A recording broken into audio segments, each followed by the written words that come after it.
This video was brought to you by Henson Shaving.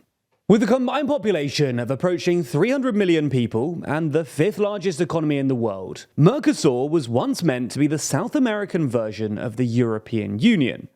But the bloc is a long way away from that vision, and its challenges now seem to be getting even greater, with the election of a potentially hostile president in Argentina, unilateral moves by member states, and an inability to strike a trade deal with the EU after nearly a quarter century of negotiations. So, in this video, we'll explain these challenges, why the bloc is struggling, and whether it faces the prospect of collapse. Before we start, if you haven't already, please consider subscribing and ringing the bell to stay in the loop and be notified when we release new videos. First things first, let's explain exactly what Mercosur is. Officially called the Southern Common Market, but more commonly known by its Spanish abbreviation, Mercosur is a South American trade bloc established in 1991 by Argentina, Brazil, Paraguay, and Uruguay. Later, including Venezuela, which has been suspended since 2016, and Bolivia, who gained full membership just this year. Describing itself as the regional integration process, Mercosur began as a free trade zone, but has gone on to become a customs union with a common external tariff and trade policy. And in this regard, it seemed to have been relatively effective, with trade growing more than tenfold since Mercosur's inception, and trade with the rest of the world increasing a lot too, although both numbers have fluctuated over the years. But the first challenge that's really facing Mercosur today is the recent election of Javier Milei in Argentina. Milei is a hardline libertarian and self-styled anarcho-capitalist who went from being a political outsider to the president of Latin America's third largest country, Argentina, when he was elected in November and took office in December of this year. And Milei has been deeply critical of Mercosur, calling it defective, a customs union of poor quality that creates trade distortions and hurts its members, and he even threatened to pull Argentina out of the bloc.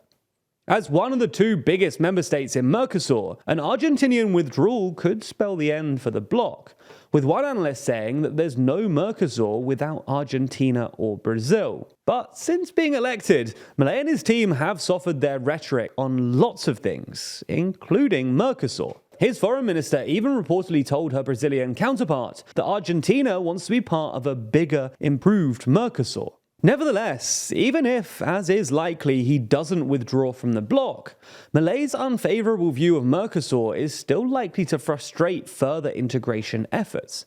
For example, Brazilian President Lula da Silva has been pushing for Mercosur to create a common currency for financial and commercial trade in order to reduce the region's reliance on the US dollar. However, Lula's aim of moving away from the dollar is at odds with Milei's desire to entirely dollarize the Argentinian currency, which would mean scrapping the Argentine peso in favor of the US dollar.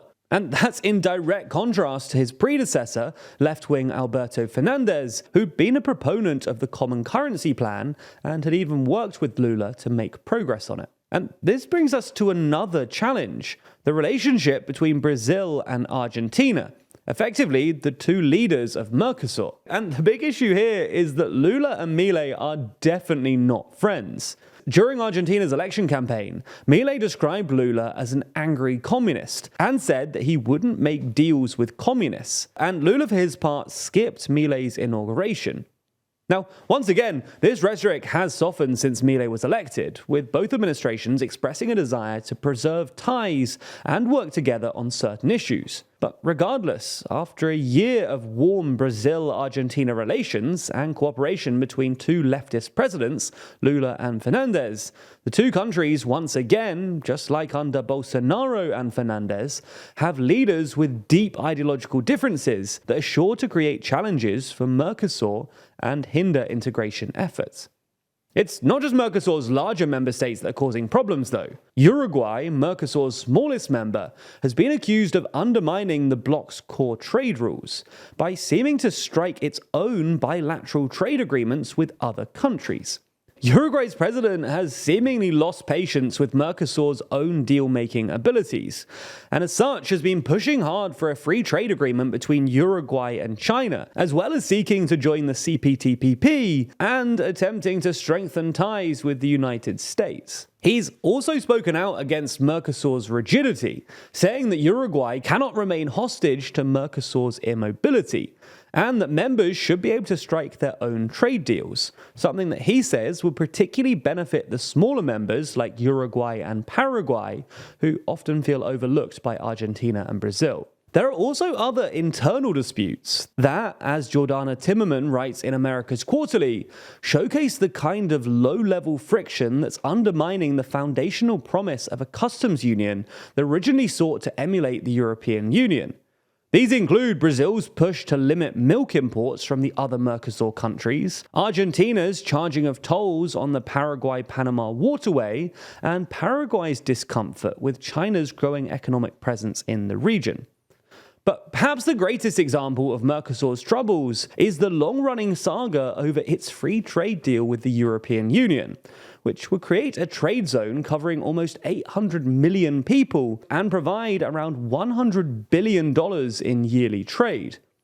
A preliminary deal was agreed in 2019 after 2 decades of painfully slow negotiations, but it was never actually signed, and it was then put on ice as EU countries, in particular France, raised concerns about the environmental policies of then Brazilian President Jair Bolsonaro. Now, with the return of Lula da Silva to the Brazilian presidency this year, the free trade agreement was defrosted and political will to finally finish it appeared to be there, especially for the second half of 2023, which saw Brazil hold Mercosur's rotating presidency, while Spain, a big supporter of the deal, held the rotating EU Council presidency. However, negotiators failed to clinch a deal before their early December goal, with France maintaining its protectionist opposition and other outstanding issues remaining unresolved, including hesitance from Argentina's outgoing government. Ultimately, the trade deal has been described as being back in the deep freeze, although some have expressed optimism that it could be wrapped up in the new year.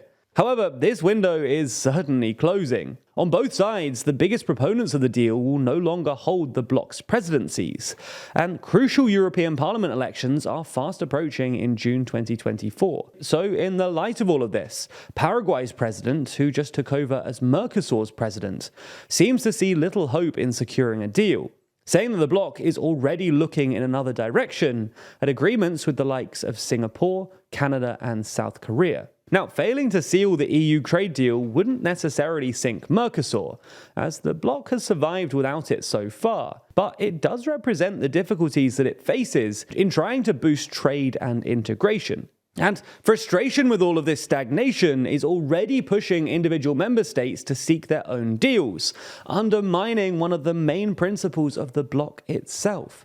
And while the threat of Argentina leaving Mercosur looks unlikely now, the stark political and economic differences between the major members will only add to the bloc's challenges. I've been using Henson's products for a few months now, and I really do recommend them from an economic, environmental, and shave perspective. Firstly, Henson's razors take entirely standard razor blades, which means instead of being forced to buy expensive replacement blades, including features you don't even need, Henson's razors cost about 10 cents each, allowing you to replace your blades more frequently and cut down costs significantly. Now, admittedly, the razor itself may cost more than other brands, but over the lifetime of the products, it quickly becomes a lot cheaper than buying all of those expensive replacement blades.